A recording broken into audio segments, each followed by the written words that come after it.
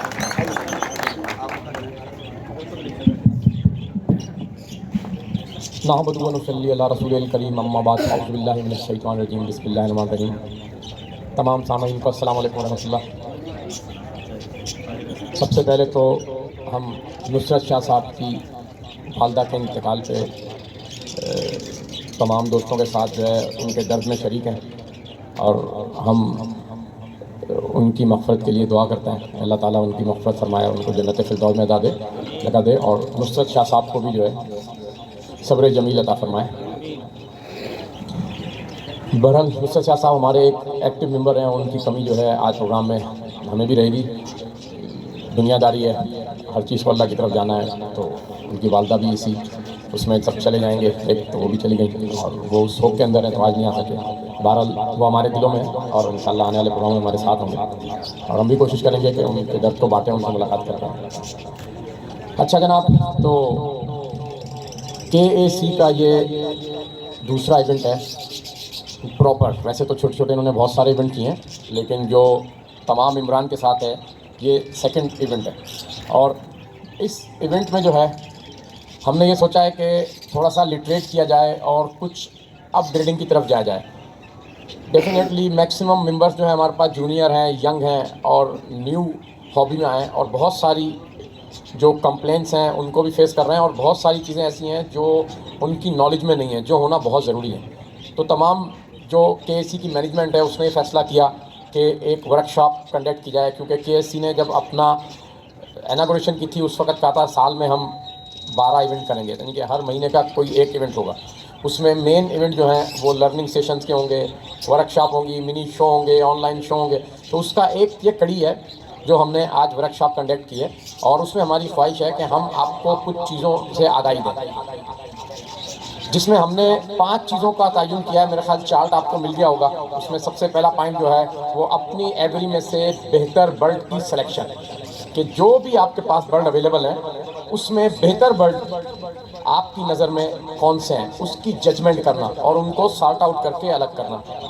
Next क्या है कि उनकी फिर बेहतरीन पेयरिंग, कि आपने जो बर्ड सेलेक्ट किए अब वो बर्ड खाया मेल है तो कौन सी फीमेल के साथ अच्छी परफॉर्मेंस देगा, खाया फीमेल है तो कौन से अच्छे मेल के साथ परफॉर्मेंस देगा।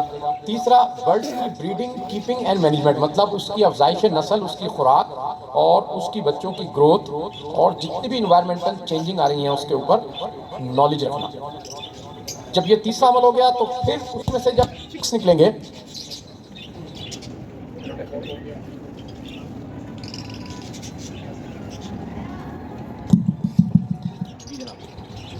जी हजूर, तो उसमें से जो चिक्स प्रोड्यूस होंगे अब उन चिक्स की सिलेक्शन वन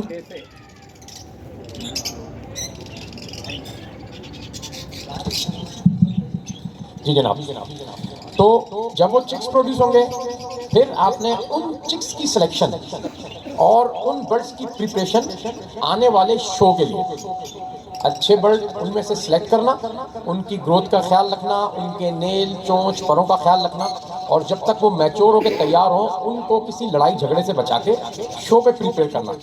सोसाइटीज़ का मेन मकसद ये होता है कि हम सोसाइटीज़ के मेंबर को ये अवेयरनेस दें कि वो बेहतर बर्ड को प्रोड्यूस करें और बेंच पे लाके परफॉर्म करें और उसकी ब्रीडिंग एफिशिएंसी, इन सारी चीज़ों को देखें। तो बर्ड्स को प्रिपेयर करके शो बेंच पे लेके आना।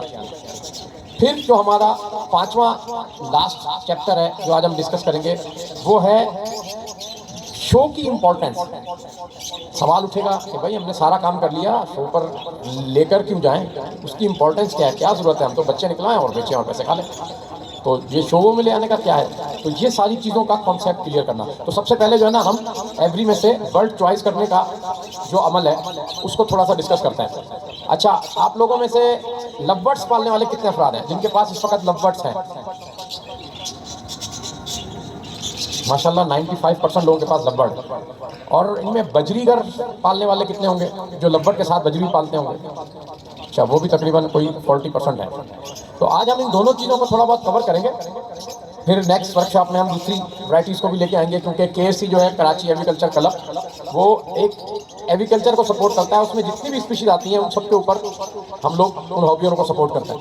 तो अब आपने कैसे बर्ड को सेलेक्ट करना है उसके लिए कुछ मेजर पॉइंट्स दरकार है। आपने ये बातें गौर से सुनी है, क्योंकि इसके बाद जो छठा सेशन होगा वो इन सारी 5 बातों को बताने का एक हमने MCQ टाइप का पेपर रखा है जो हम आप लोगों को देंगे और उन सवालों के येस या नो में आप जवाब देंगे। तो आपका हाजिर सवाल होना लाजमी है। सेशन कंप्लीट होने के बाद आपने भी सवाल करना है, ताकि कोई चीज़ आपको नहीं समझ आई तो जब आप उसको फिल कर रहे होंगे क्वेश्चन आंसर वाले उसको येस नो में, तो फिर आपको कन्फ्यूजन का शिकार होगा। तो बेहतर ये है कि जो सीधा सीधा बातें की गई हों उनको ज़हन नशीन करें और अगर कोई चीज़ कॉन्सेप्ट में नहीं क्लियर हो रही हो तो उसका सवाल इस जवाब के सेशन में सवाल जवाब भी करें।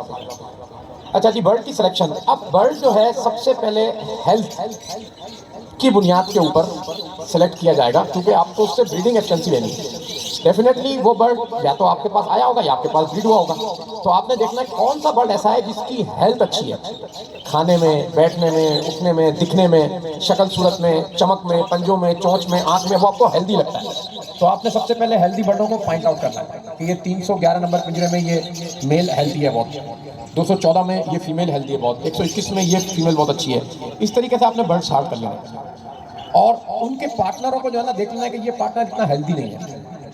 एक चीज तो ये हो गई। सेकंड, फिर आपने उनके कैरेक्टरिस्टिक मतलब उनके खवास। अब अगर आप गौर से यहाँ बर्ड को देखेंगे तो ये ग्रीन फिशर 3 टाइप के यहाँ पर कलर फैक्टर के अंदर है और यहाँ अगर देखेंगे तो ये ब्लू के अंदर है। अब इसी तरीके से अगर आप एवरी में देखेंगे तो बहुत सारे बर्ड अवेलेबल हैं। तो आपने क्या करना होगा कि आपने उन सिलेक्टेड बर्डों को, मार्कअप तो हुआ होगा, रिंग टोन को डला होगा, नहीं होगा तो आपको पहचान तो होगी, आप इस टाइप की एवरी में लाके उनको जज करेंगे। जो बर्ड आपको लग रहे होंगे एक दूसरे से कंपेयर करेंगे। अगर एक वैरायटी के कई बर्ड है, कंपेयर करके उनमें से 4-5 ब्लू फिशरी है आपके पास, 4-5 ग्रीन फिशरी है, आपने सबको ला के अपनी उससे पसंद से छोड़ना है। फिर वहाँ देखना है कि कौन सा बर्ड जो है इस फैक्टोरियल मॉडल से मैच कर रहा है। अब वो मॉडल के पॉइंट क्या होंगे? सबसे पहले आपने बर्ड के बैठने का स्टाइल देखना है कि जब बर्ड बैठा हुआ हो तो वो स्टांस लेके बैठा हो और वो झुका हुआ, कुबड़ा या एक डायरेक्शन आउट करके ना बैठा हो, स्ट्रेट डायरेक्शन में बैठा हो। फिर आपने उसके फीचर स्टडी करना है। जैसे अगर फिशरी है तो उसको आपने देखना है कि उसकी जो कटिंग है और हेड की कटिंग है, ये फिशरी की मार्किंग है जो आपको क्लियर नजर आ रही है, यहाँ भी और यहाँ भी। इस मार्किंग के पॉइंट्स को नोट करना है कि क्या वो पॉइंट बेहतर है, यानी कि उसका फेस और आइज के पास से व्हाइट है और ऊपर से हेड ब्राउन या ग्रे या ब्लैक है। हर कलर का अपना शेड है। उसका ब्राउन होगा तो डेफिनेटली इसका ग्रेइश ब्लैक होगा और वो पूरा है और एंड तक जाके टच हो रहा है दोनों तरफ से। फिर आपने उसकी कलर पिगमेंटेशन, किसी भी कलर का बर्ड है उसको देखना है कि वो क्लीन है, वाश है, साफ सुथरी है, सेम उस पर जो है ना आ रही है और उसके अंदर कोई चीज़ जो है ना वो आपको इंटरेक्ट तो नहीं कर रही कि कलर फैट हो रहा है या फेदर क्वालिटी ख़राब हो रही है। इन चीज़ों को नोट करना है। उसके शोल्डर का स्टडी करना है, जो कमर का पोर्शन होता है। जैसे आपने किसी बॉडी बिल्डर को देखा होगा, वो उल्टा होकर अपनी तनसाजी करता है तो उसके कमर के जो है ना मसल्स जो है ना वो प्रोमिनेंट हो जाते हैं और आप देखते हो कि यार बहुत ज़बरदस्त जो है ना इसने बॉडी बनाई हुई है। तो आपका बर्ड जब बैक की तरफ से बैठता है तो आपने उसको देखना है, एक दिलनुमा पांसा बनेगा और जब वो खुश होगा तो वो अपने पैरों को थोड़ा सा खोलेगा। ये उसकी शोल्डर को आपने कवर करना है, देखना है कि कितने खूबसूरत शोल्डर हैं, चौड़े हैं, मजबूत हैं। इसी तरीके से आपने फ्रंटल हेड को भी देखना है कि राउंड शेप के अंदर ब्रॉड होना चाहिए। इसी तरीके से आपने आईज को देखना है कि प्रोमिनेंट राउंड आई होनी चाहिए, डल नहीं हो, अंदर धसी भी ना हो। इस तरीके से नोज को भी आपने देखना है, राउंड सर्किल में चौड़ी नोज होनी चाहिए और अंदर की तरफ पंच होकर बैठा हो बर्ड। ये सारी चीज़ें मैं जो थ्योरी बता रहा हूँ, फिर मैं आपको ये प्रैक्टिकल में भी करके दिखाऊंगा, तो आपको जो है ना जज करने में आसानी होगी।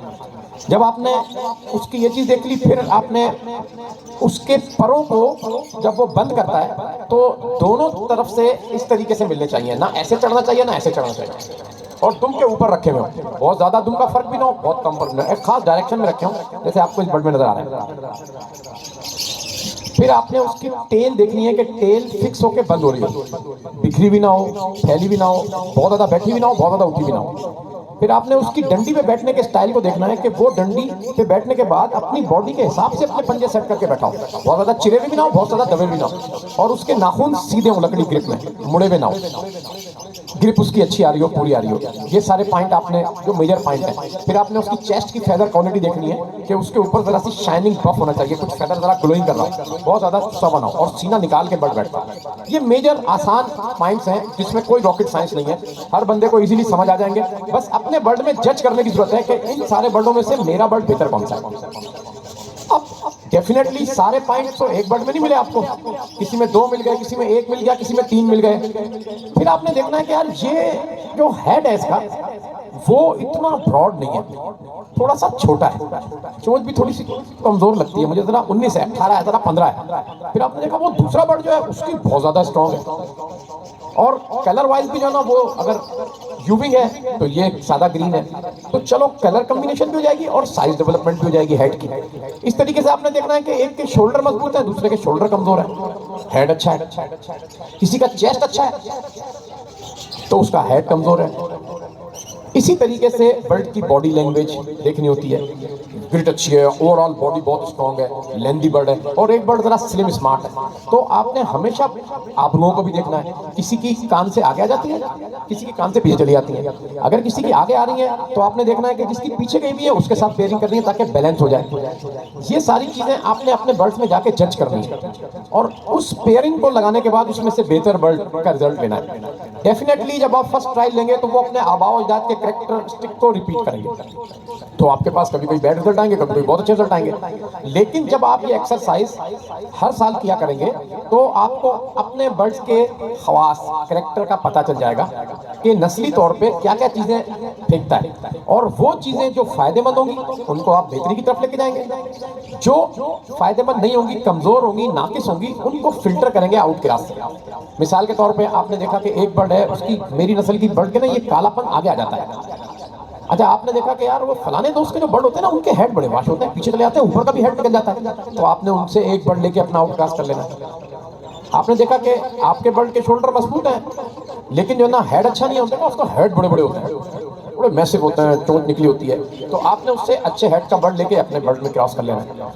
ये सारी एक्सरसाइजें आपने एज ए सोसाइटी मेंबर अपने ऊपर लागू करनी है ताकि आप ग्रेजुअली अपग्रेड हों, पेयरिंग करना सीखें, बर्ड को सार्ट करना सीखें, और आपके अंदर ये सलाहियत पैदा हो जाए कि हर साल की पेयरिंग के लिए आप अपने सार्टेड बर्ड अलग कर लें और वो कहें कि ये मेरा जो है ना स्टड नेक्स्ट ईयर के लिए मैंने होल्ड किया, मैं इसको नहीं बेचूंगा।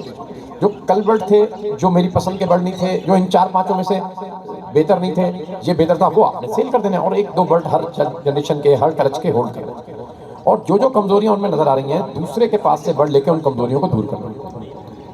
देखें, बेऐब तो अल्लाह की जात है, दुनिया में हर चीज ऐबदार है, और हमारे शौक की खूबी ही यही है कि हमें अल्लाह ताला सलाहियत देता है कि हम उस ऐप को पकड़ लेते हैं और फिर हम उस ऐप को दूर करने में, वॉश करने में, क्लीन करने में लग जाते हैं, फिर दूसरा ऐप नजर आता है। तो ये हॉबी चल रही है, अगर सारे ऐप खत्म हो जाएंगे तो बंदे को काम करने का मौका ही नहीं मिलेगा। तो अब मैं आपके सामने जो है ना कुछ बर्ड सेलेक्ट करूंगा और वो बर्ड दिखाऊंगा, जैसा कि मैंने आपको बताया कि किस तरीके से सिलेक्ट करते हैं। तो मेरा ख्याल ये तार चला जाएगा। जो हमने एक बात की आपसे थ्योरिटिकली, वो चीज़ें जब प्रैक्टिकली आएंगी तो आप बेहतर तरीके से समझ पाएंगे। अब ये हमारा स्टॉक है जो हमने बेहतर बर्डों का अपनी जगह जगह से, जो हमारी कलेक्शन के अंदर बर्ड थे, कोई पेयरिंग में था, कोई रेस्ट पे था, कोई बेबी था, कोई एडल्ट था, ये हमने सॉर्ट कर लिया। अब हमने क्या करना है, अब हमने सॉर्ट करने के बाद हम समझते हैं कि ये बर्ड हमारी आवारी के बेहतर बर्ड है। अब हमने इन्हीं में से जो है ना अच्छे बर्ड की कोई पेयरिंग निकालनी है जिसमें हम बेहतर बर्ड प्रोड्यूस कर पाएँ। तो अब मैंने जब हमने देखना शुरू किया तो एक ये बर्ड है,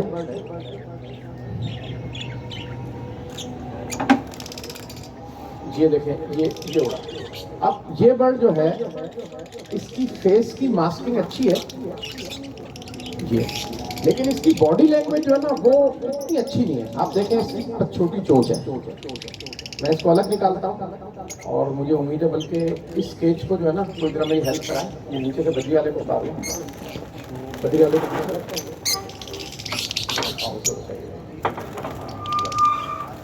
जो है आप देखें,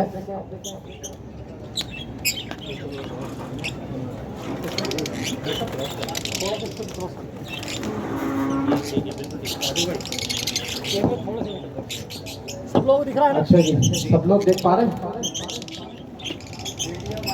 तो अब हमने उस बर्ड को जो है ना इस बॉक्स में डालना है और उसके पॉइंट्स नोट करने हैं कि कौन कौन से पॉइंट उसके जो है ना वो हमारे लिए। अच्छा जी, ये बर्ड कहाँ चला गया? ठीक है, अब ये बर्ड हमने निकाल लिया।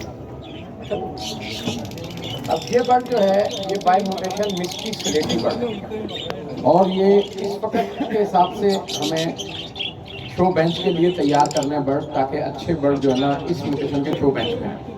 तो हमने देखा कि ये बर्ड जो है फेदर क्वालिटी में, कलर मार्किंग में, अपने फेस फीचर में बड़ा अच्छा है, लेकिन इसकी डेवलपमेंट इतनी अच्छी नहीं है। अच्छा, आपको पता होना चाहिए कि मिस्टी और स्लेटी जो है वो इनकम्प्लीट डोमिनेंट। इनकम्प्लीट डोमिनेंट क्या होता है कि अगर आप उसके साथ एक सादा बर्ड डालते हैं, जैसे आपने देखा ब्लू फिशरी, तो उसमें से जो बच्चे आएंगे वो मिस्टी भी आएंगे, स्लेटी भी आएंगे और ब्लू फिशरियाँ भी आएंगी। तो इनकम्प्लीट डोमिनेंट हुआ। अगर सारे मिस्टी आ जाते या स्लेटी आ जाते तो वो कंप्लीट डोमिनेंट होता। इनकम्प्लीट का मतलब क्या होता है कि एक सादे बर्ड से कोई भी म्यूटेशन का बर्ड लगाया तो दोनों किस्म के बच्चे निकलते। ये इनकम्प्लीट डोमिनेंट की पहचान है। और कंप्लीट डोमिनेंट की पहचान क्या है, वही मैं आपको बताता हूँ पेयरिंग के अंदर। अच्छा, अब जब हमने इस बर्ड को देखा तो हमने इसके पॉइंट नोट करने शुरू किए कि इसका बिहेवियर कैसा है। तो हमने देखा कि इसका अच्छा बिहेवियर है, इसके अंदर स्टांस बैठने का बहुत अच्छा है। ये देखें, आप इसका लुक देखें, ऐसे सीना निकाल के जरा अपने आप को कोट चेक करें तो पता चला कि इसकी कुछ क्वालिटीज हैं और कुछ क्वालिटीज की इसको नीड है। अच्छा, ये क्योंकि मेल है, मेल बहुत बड़े भी नहीं होते, ये भी आपके माइंड में होना चाहिए। तो खूबसूरत होते हैं लेकिन बहुत लेंदी नहीं होते, और फीमेल लेंदी होती है, सब लवबर्ड पालने वाले जानते हैं। अब हमने इसके साथ डेफिनेटली कुछ करेक्टर डेवलपमेंट भी करनी है, कुछ फीचर डेवलपमेंट भी करनी है। अच्छा, कुछ जरूरी नहीं है कि हर पेयरिंग के अंदर हर चीज डेवलप करें कि आप ये सोचें कि 2 बर्ड लगा दिए बस वो एक 75 एक 25 तो 100 नहीं। आपने कुछ चीजें एक जनरेशन में कवर करनी है और कुछ रह जाएंगी। या ऐसा भी होता है हाफ ब्रदर हाफ सिस्टर का गेम, कि अब मैं इससे सोच रहा हूँ कि इसमें 2 किस्म की पेयरिंग चाहिए, तो मैं क्या करूँगा, पहले एक फीमेल दूंगा और उससे बच्चे कलेक्ट कर लूंगा, फिर मैं दूसरी फीमेल दूंगा, उससे बच्चे कलेक्ट कर लूंगा, और हो सकता है उन दोनों के बच्चों को आपस में मिलाऊं। तो अभी जो मैं समझ पा रहा था, मैंने देखा तो मुझे एक बर्ड नजर आया इसके अंदर, ये बैठा हुआ, जिसकी डेवलपमेंट बहुत अच्छी है। अब इसको अच्छी तरह और बिठा के देखेंगे। हाँ, अब ये देखने में आया कि उसकी डेवलपमेंट बहुत अच्छी है। तो हमने उस बर्ड को चूज किया कि देखें कि इस बर्ड की जो कुछ कमजोरियां हैं, क्या वो बर्ड सपोर्ट करता है। अच्छा, इस बर्ड में क्वालिटी क्या है? इस बर्ड में क्वालिटी है कि इसकी हेड की मार्किंग बहुत वाश है। देखो, तो ये बर्ड बहुत यूजफुल बर्ड है। अगर ये मेल है तो बेस्ट है ऑफलाइन के अंदर, अगर ये फीमेल है तो बेस्ट है डार्क हेडेड फिशरियों के अंदर, जिनकी मास्किंग जो है ना फेस से आगे को रन कर जाती है। लेकिन इस वक्त ये बोन स्ट्रक्चर में बड़ा स्ट्रॉन्ग बर्ड है। तो हम क्या करेंगे कि हम इसको कोशिश करेंगे कि इसके साथ जो है खड़ा करके देखें कि इसके साथ इसकी कॉम्बिनेशन कैसी रहेगी। अब इन दोनों बर्डों में एक चीज क्या है कि दोनों की मास्किंग बड़ी बेहतर है और इसकी ज्यादा बेहतर है। तो हो सकता है कि इस बर्ड को हम और डार्क मार्किंग की मास्किंग दें, लेकिन क्योंकि मेल की मास्किंग बहुत बेहतर और परफेक्ट है, फीमेल की थोड़ी सी ज्यादा खुली हुई है, तो हम इस जनरेशन में से एक्सपेक्ट करते हैं कि बड़े अच्छे फेस के बच्चे आएंगे और आगे जाके हम डार्क फेस वाले बच्चों से भी उनको रन करा सकते हैं। लेकिन जो मेन इस मादा की क्वालिटी है वो इसका बॉडी लैंग्वेज और इसकी डेवलपमेंट है। अब गौर से जब आप देखेंगे तो उसका जो ऊपर का स्कल और पीछे की गुद्दी है वो मेल की थोड़ी सी कमजोर है और फेस का फीचर थोड़ा सा स्लिम है। अच्छा, एज कंपेयर जब इस मादा को देखेंगे तो उसका एक्स्ट्रा ऑर्डिनरी जो ना बुक्का कह लें, जो हेड कह लें, ओवर हुआ है और उसकी गुद्दी भी बहुत ज्यादा चढ़ी हुई है। अगर आप नोट करेंगे, दूसरी तरफ आप देखेंगे तो इसकी बॉडी में जो इसके शोल्डर है वो बहुत मजबूत है। सीना इसका कोई बहुत अच्छा नहीं है लेकिन इसके शोल्डर बड़े मजबूत हैं। देखिए कहाँ तक घूम के चढ़े हुए, ये चीज ऊपर की चीज और शोल्डर। अच्छा, हम जब उस बर्ड को देख रहे थे वो ऑलरेडी स्टांस बहुत अच्छा दे रहा था, अपने सीना अच्छा निकाल रहा था, तो उसमें हमें वो कमजोरी तो थी नहीं कि हमें बर्ड डालना है। हमने इसके हिसाब से देखा कि ये बाकी चीजों में जो है ना मादा इसको कवर करेगी। तो मैं ये समझता हूं कि इस पेयरिंग से मुझे बेहतर बर्ड्स प्रोड्यूस हो सकते हैं, जिसको मैं जो हूँ बेंच में भी परफॉर्म कर सकता हूँ और जिसको मैं फर्दर भी आगे यूज कर सकता हूँ। जैसा कि ऑफलाइन के अंदर, ऑफलाइन में आप याद रखें हमेशा यूजफुल बर्ड जो होता है वो लाइट हेड मार्किंग का होता है। अच्छा, आपको generation to generation bird produce करके रखने होते हैं अपने नेक्स्ट टारगेट के लिए। अब मिसाल के तौर पे नेक्स्ट टारगेट क्या है कि ऑफलाइन स्लेटी बनाना है, तो डेफिनेटली जितनी लाइट हेडेड मार्किंग होगी उतना बेस्ट होगा आगे ले आने के लिए बर्ड। तो हम इस पेयरिंग को इसलिए भी रिकमेंड करते हैं कि इसमें से एक बच्चा हमें बेंच का मिल जाएगा स्लेटी, एक तो बच्चे हमें जो है ना ऑफलाइन की वर्किंग मिल जाएंगे और कुछ बच्चे हमें लोगों को देने होंगे, वो भी उनकी यूजफुल रहेंगे। तो ये पेयरिंग आपको कई तरीके से फायदा देगी। ठीक है जी। अब हमारे दो चीजें यहाँ डिस्कस हुई हैं और इस पे मैं चाहूंगा कि आप अपना फोकस करें और अगर किसी के पास कोई सवाल है तो वो सवाल इस पे डालें ताकि फिर हम तीसरे सेशन की तरफ जाएं। अगर कोई माइक है, सेकंड माइक, तो माइक दे दें।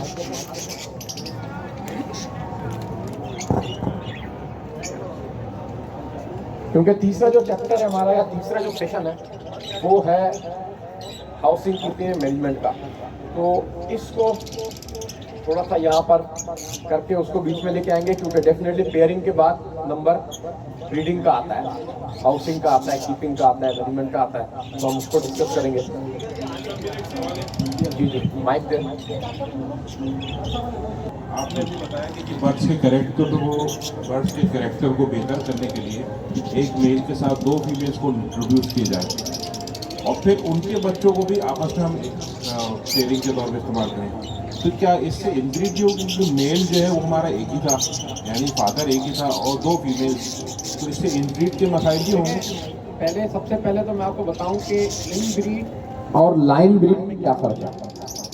इनब्रीड वो होती है जो आप दोनों बहन भाइयों को आपस में लगा देते हैं या किसी भी सिबलिंग को लगा देते हैं, और लाइन ब्रीड क्या होती है कि आप हाफ ब्रदर हाफ सिस्टर या कजिन्स कह लें या फूफी चचा मामा खालू ताया, ये जो सारे रिश्ते होते हैं, इन रिश्तों में से कोई करें उसको लाइन ब्रीड कहते हैं कि आपने उस लाइन को रीब्रीड कराया, मतलब उसके 50% करेक्टर।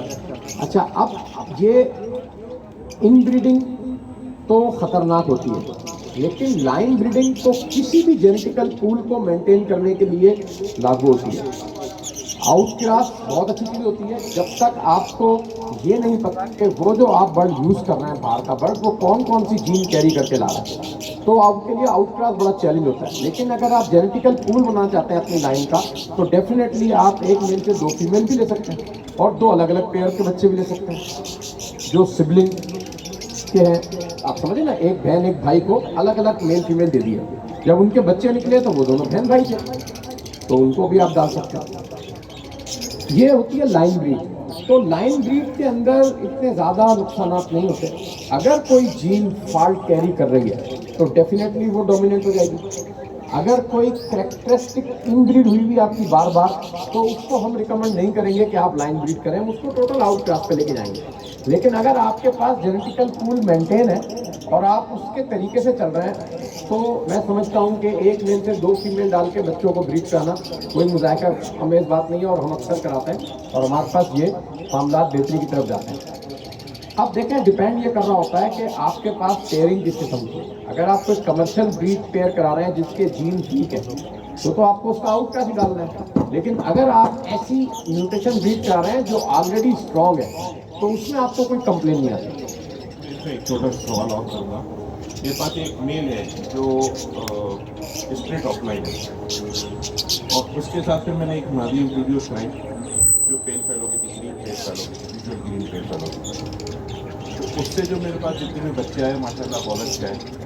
एक ऑफलाइन जो साथ मेरे पास आई उसकी फेस पे मास्किंग आई, तो उसके साथ फिर मैंने एक दूसरी फीमेल इंट्रोड्यूस कराई उसी मेल के साथ, वो क्लियर ऑफलाइन विजुअल पेल फेलो थी, तो उसके बच्चे अच्छे क्लियर मास्किंग के साथ है ऑफलाइन में। तो अब हम उन दोनों के बच्चों को, दोनों मादियों के बच्चों को बाप एक ही है, उनको अगर साथ में पेयरिंग करके बेहतर कैरेक्टर्स नहीं, देखें, पेयरिंग जो की है वो उस सूरत में जब आप किसी एक मेल की जीन को इस्टेब्लिश करना चाहते हैं तब हम ये अमल करते हैं। लेकिन अगर आपके पास चॉइस है मल्टीपल पेयर करने की, तो कोई ज़रूरत नहीं है कि आप एक मेल की दोनों फीमेलों से ब्रीड करके डालें।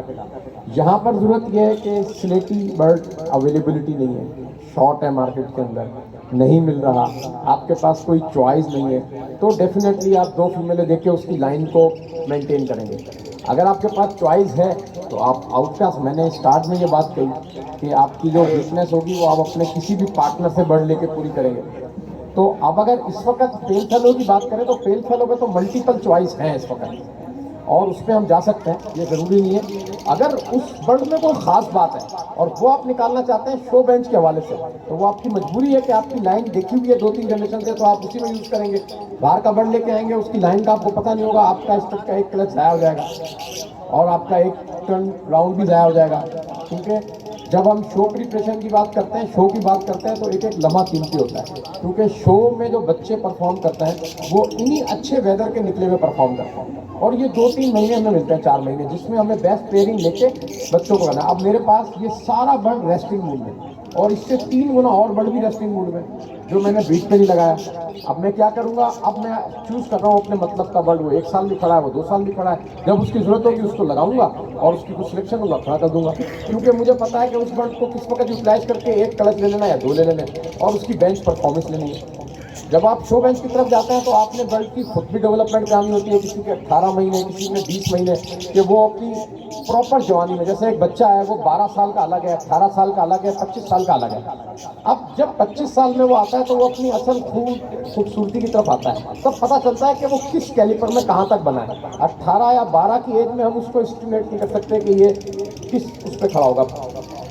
गुण तो नजर आया था, कद निकाल गया है, साइज निकाल गया, लेकिन 25 साल के अंदर वो मैच्योर्ड होकर अपना एक रंग रूप निकाल लेता है, 18 से 25 साल के अंदर। तो बर्ड का भी होता है कि बर्ड 12 से 18 महीने में, 22 महीने में, 25 महीने में अपना सही रंग रूप निकालता है। तो हम उस डिसीजन पे आते हैं कि अब हम समझते हैं कि इस बर्ड को जो है ना किस तरीके से ब्रीड कराई जाए, और इसमें अक्सर बर्ड ऐसे हैं जो 18 से 20 महीने, 16 महीने, 15 महीने के हैं, अपना 1 साल पूरा कर चुके हैं, ताकि उनमें कुछ ना कुछ बेहतरी नज़र आ रही है।